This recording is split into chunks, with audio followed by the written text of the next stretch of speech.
So what's up mga homies? So nandito na naman tayo sa Notorious Motorsports. So itong project natin, galing pa sa Bicol. So dumating sila kanina para ipagawa tong exhaust natin.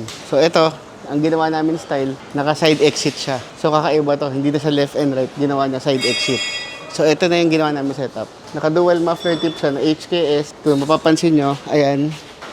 Tapos ito na yung ano niya. Tapos tawag ito, naka resonator na rin siya para doon sa exhaust. Tapos naka flexible pipe at naka down pipe. So yun yung ginawa natin setup dito. So hindi muna tayo nag-intake. So ang ginawa lang natin is down pipe at exhaust system. So ngayon pakinggan na natin kung may tunog na.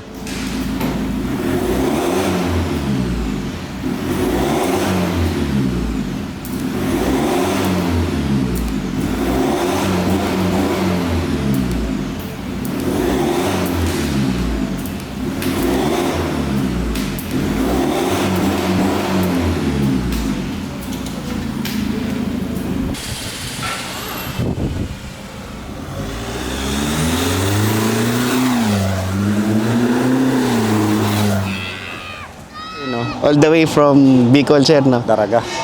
Malayo ba yun, sir? Mga 10 hours. 10 hours biyahe. So, kamusta, sir, yung yung pinagawa niyong exhaust tsaka downpipe? Maganda naman, maganda. Maganda naman. Yung hatak, sir, Yung bumilis pa. atak, mas okay. Oh. Mas okay. Yung tunog, sir? Yung tunog, at least mas nagmatcho siya. Bruce ko nito tunog niya. Gusto ko na. Okay, sir. Thank you, sir. Salamat.